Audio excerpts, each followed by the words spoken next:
and welcome to Old Faithful. I'm your host, Matthew J. Trask. Thanks to Haggerty's Music Works here on the hill in Rapid City. Thanks to Johnny Hastings, who had to step out because Haggerty's Music Works is doing a land office business these days, selling things like this black burst Meteora thingamabob over in the corner. It's probably for sale. It could make your rock and roll dreams come true. Remember my friends at Black Hills Blend Espresso for convenient locations here in Rapid City. If they don't make you happy, they will at least make you caffeinated. I finally got it out. Remember to subscribe to both the Haggerty's Music Works YouTube channel and my YouTube channel, and thank you for your subscription. Another victim for the show. I met this guy about 2 weeks at the Cave Collective, and a couple of people walked up and said, hey, this guy needs to be on your show. And that's how I do this. So here you are, Mr. Kevin Wykoff. It's so nice to have you here. I'm glad to be here. Thank you. Tell us about you, with emphasis on your musical journey.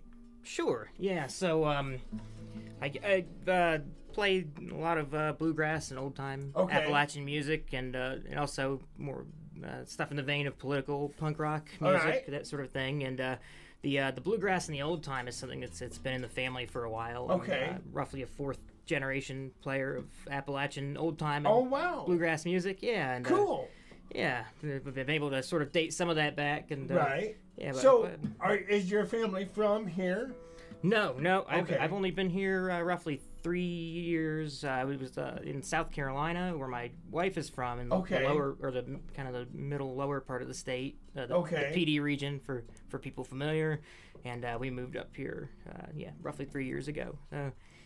Well, we're so glad you're here, bringing your Appalachian music. This is kind of an odd spot for an Appalachian music professional to move to. Oh, what brought you here? The School of Mines, actually. Oh, okay. All right. Yeah. So your family, 4 generations of musicians, was it mostly just at home? Did they go, did Grandpa do barn dances and stuff?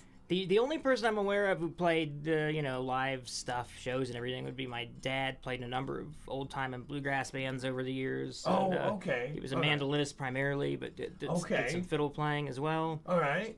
My grandmother, his mom, she had this old sort of student, I guess you call it a student classical guitar, like a Yamaha nylon string thing, and she used to play sort of old Carter family style stuff on that with the strumming, which is really nice. And and then her dad, my great-granddad, I've heard stories of, he was working in a sawmill, and this is in the western part of Virginia. And so this is true Appalachian, Virginia sawmill. Okay, not to say that I can relate to any of that, but that's the history, and it's great music, and I feel like it's important to carry it on. But anyway, he was working in a sawmill, and I've heard 2 versions of the story. Okay. One of them is that he was doing it in exchange for shoes, and the other one is that he was doing it in part in exchange for banjo lessons. So.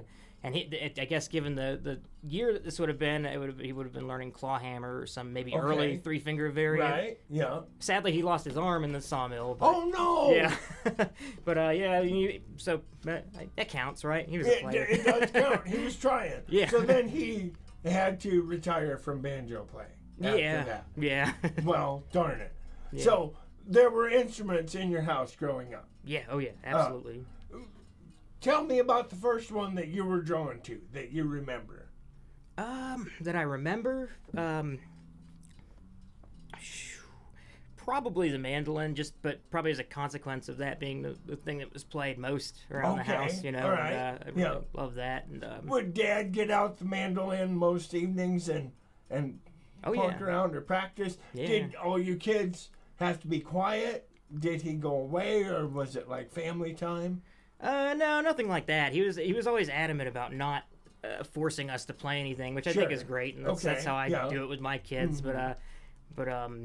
He did sit in with me. We'd play music together. He even took me to some jams, out on farms and things like this when I was younger. And cool. Yeah, and I mostly hated it at the time, because you can't appreciate it when when you're young. But you have to go through, and there is an analog for any child, but some activity that you hate and later think, geez, why did I hate that so bad? I know. I wish I could go back and appreciate that. It's the story of my life, man. So tell us about your first instrument.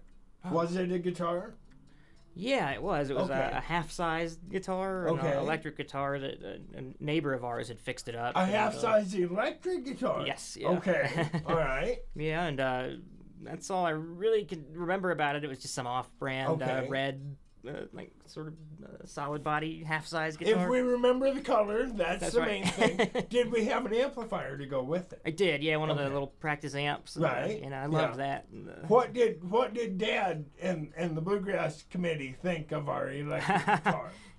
He's hardly a purist, so he had no problem with that. I see. Listens to all kinds of music. And, did he play with you electric guitar and mandolin? Did you try that? Sometimes, yeah. Well, I wouldn't want to go back and hear it, Right. But yeah. So, how long did you play on that? A long time. Really long time. Yeah. It was a kind of a sense that if you're gonna actually move on to another instrument, you should do something to earn that, and which is something I'm grateful for. And, eventually did move on to it an acoustic guitar, and I had a great guitar actually. It was a $200 in this music store in Harrisonburg, Virginia, or Harrisburg, Virginia, one of those, and it was a '63 Guild M20, so one of these. Wow. Yeah, all mahogany, kind of a slight, step above the parlor guitar in terms of body size, but no dreadnought for damn sure. Kind of a little thing, and man, I played that. I wore that thing out. I mean, grooves in the frets. The fret wires were done. I had to put, the string packs. I take the cardboard and put them up there because it was buzzing so bad. And wow. It was, and I used to smoke too. About 2 pouches of rolling tobacco a day. Okay. And this thing, I was playing a lot of shows too. This thing was caked in tobacco residue. Yeah, so much so that the fiddle player I used to play with, we were in Whitesburg or Whitesville, Kentucky, whichever one's way smaller, and we were playing with the guy who taught her fiddle, and his brother, who's a great guitarist, and all this, and his wife actually asked me if I was in the tobacco industry because there was so much. I said no, just. So what became of that guitar? Did it eventually just disintegrate into a pile on a stage, or? Pretty much. Yeah, actually, I'd love to get it fixed, but I mean, it's way beyond anything I could do or probably afford, but the bridge pulled out and took some of the body with it, so that's oh my goodness. Yeah, it's hanging on the wall, and you still have it. Oh yeah, I would never get rid of that thing. Was it acoustic electric or just acoustic? So it shows acoustic. You had to mic it. Well, yeah, I mean, the kind of shows I was doing, usually not the case. Oh, okay. I kind of hit the road at a young age and was hitchhiking around and train hopping and hanging out with ne'er-do-wells and all that kind of crap that you do. Just not out of any necessity, but just, because, just being a kid and having fun. And so I play a lot of kitchens. I see. I played a bathroom in Mobile, Alabama one time, at a park. That should be on a T-shirt right there. I played a bathroom in Mobile, Alabama one time. Yeah, the acoustics were really deceptive, though. Was it well attended? For me, yeah. For the next guy, I don't know. Maybe I don't know. If I had to put a number on it, like 7 people or something. So not bad. Pretty good turnout. I have never gotten 7 people into a bathroom for a show. Yeah. I can guarantee you that. Yeah. So you have a pile of guitars at your house and instruments. You say. Yeah. You and your wife. Yes. How did you meet your wife? Was it in a bathroom in Mobile? That'd be a good story. Oh man. So she was living in Columbia, South Carolina. Okay. Which is like a couple hours or maybe an hour and a half from where she's from, and living at this punk house and doing shows out of there, and also running a daycare and all this stuff. And and so we met, and instantly struck something up. Or actually, we had met previously one time at a house show in Florence, South Carolina. But this was when we really, actually had a chance to talk. Was at this at the place she was running shows in Columbia, and that was cool. We it's a good thing if the person you're with has some of the same music as you, and we both had the same. There's this great political punk band, Bread and Water. We both had this 7-inch of theirs. It is a killer 7-inch, and it was like, Yeah, that's right. This feels good, and and then also she had the the Circle album that Nitty Gritty Dirt Band or whatever did. With my goodness! With all the great art, Doc Watson, and with Vassar Clemens and Norman Blake, and all those dudes, and you guys have YouTubing to do if you don't know these names. Vassar absolutely. We're going way back. Yeah, absolutely. Yeah, and yeah.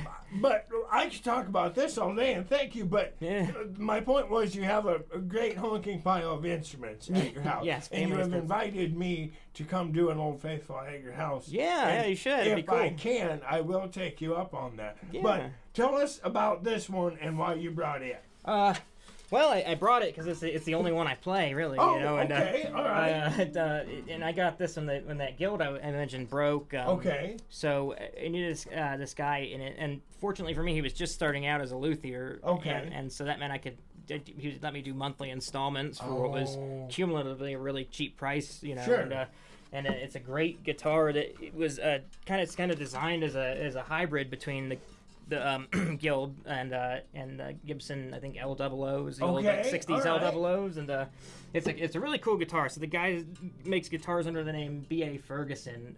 He goes by Boot. This guy he's a Texas transplant in South Carolina. Okay. He had apprenticed under somebody when he was in Texas, and then moved there and started his own business. And let me try to get this right, but this is kind of neat because of the top is a piece of Sitka spruce that or some kind of spruce that had been fallen and like weathering in Alaska for decades apparently. All right. And the back and sides are mahogany from an old piano casing. Wow. Yeah, and so all this sort of thing, and it's got. I mean, it's a cool. And he has some kind of the bracing in there is unique, and I can't remember why, but he's a religious guy, and so that's it. And I can't remember. I'm not religious myself, but I love this because it was a really clever thing he did. And somehow the bracing represents something biblical. And I need to find that out again and get back to you because it was kind of neat. It's like his own bracing. Well, sum it up for the audience. Bracing for Jesus. How's that? Yeah, there you go. Yeah, that sounds about right. It was bracing for Jesus. That's We're going to go with that. So, perhaps most importantly, you got this guitar brand new. Yes, I did. It was built for you. Yep. So all of this playware... Oh, yeah. substantial playware has been you.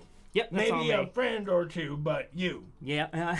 Did you design the shape of this pickguard, or did you play some of the pickguard off of it? So he designed it. I played some of it off. It used to have a point right there. You can sort of see where part of the outline now. There. But yeah, no, I played that off of there, and I have a tendency to do that, With the Guild, it was one of those with sort of like black plastic on the headstock. Okay. And then an inlay like mother of pearl or something like it that said Guild. Somehow I managed to snap half of it off to GUI, and I was going to custom do it one of these days to make it say guitar. I'd like to get around to that. You might not. You're a little hard on equipment. Yeah. And once again, we have an unbound back, no binding on the back.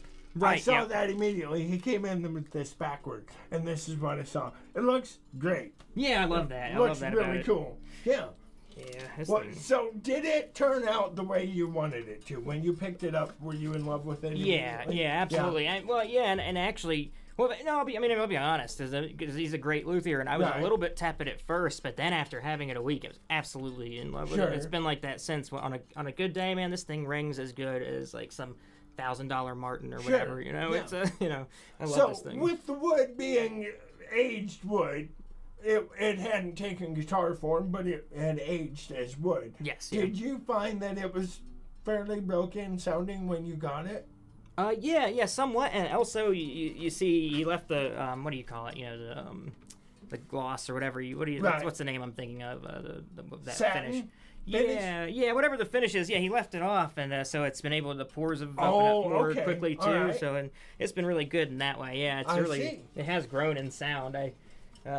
I'm rough on the thing, so I need to get some, there's some intonations in this. Does B.A. Ferguson, is that his name? Does he still build guitars? Yeah, actually, I'm not, I think so. I would think so. Does he have an online presence, perhaps? We could look up B.A. Ferguson? Probably so. Maybe? Yeah, and he's in Hartsville, South Carolina. Okay. If you smoke this one to death, what is your plan? Oh, jeez. I don't know.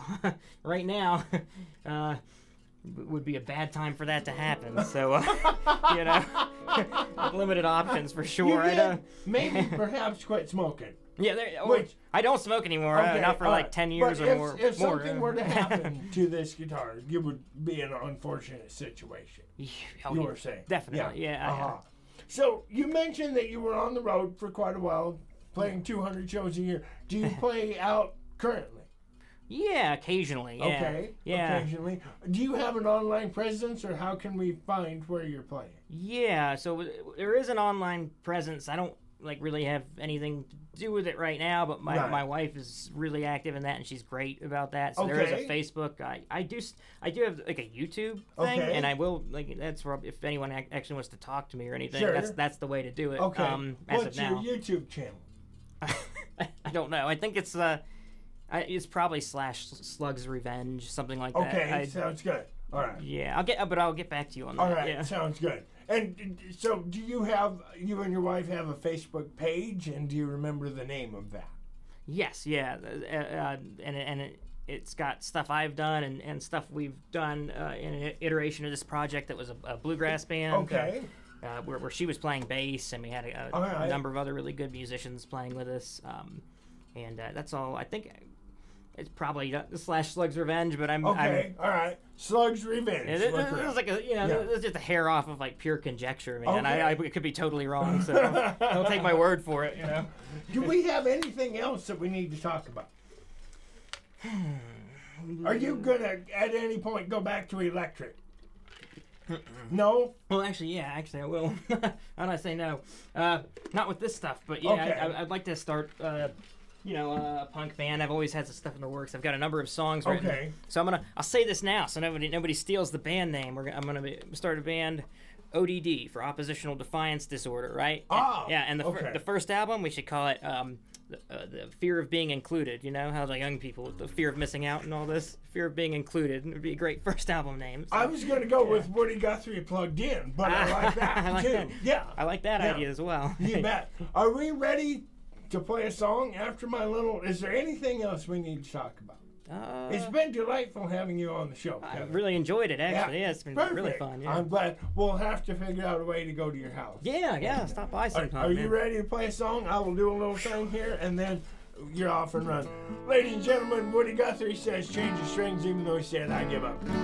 Remember my sponsorship with Trask Hay LLC, large round and square bales, and more importantly, custom haying services. You may have a hay crop to put up in 2022. Call Joe Trask 1-605-515-0858. Ladies and gentlemen, Kevin Wykoff. Give her hell, buddy. All right.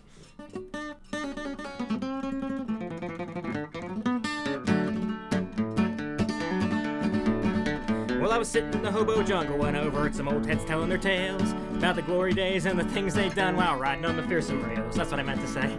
And the stories they told were the kind of tales that ain't never gonna leave my head. One after another with their spirits high. Would you believe what they said? Well, I did backflips in the middle of a hurricane while riding on an oil tank.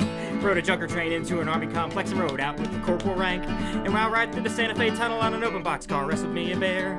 Juggled chainsaws on that FEC while breathing Florida air. So I drank me another and I leaned in closer as the story started heating up. But I dared not sit with these big dogs still, for I was but a railroad pup. And the stories got swift and crazy as the men got fire in their eyes. And the stories that they told were they were going on laying into their demise. Well, I fought off 15 bulls in the Baldwin Yard with my hands tied behind my back. Caught a train on the fly going 45 and 38 40s in my pack. Made up a pot of noodles in the unit unseen while the engineer was there. And by the way, I hope back in that story before I was wrestling 15 bears. I'll try it, it's a risk, but I'm gonna try and do something.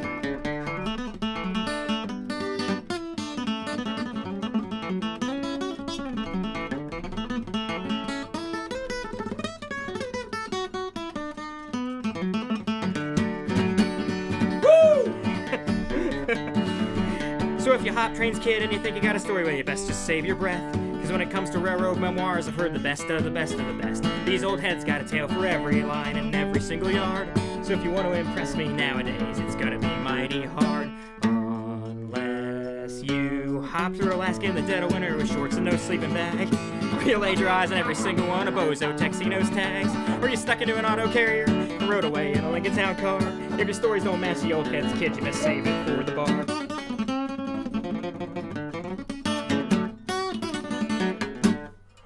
Woo! There you go. That was awesome! Thanks for watching, everybody. I'll see you next week.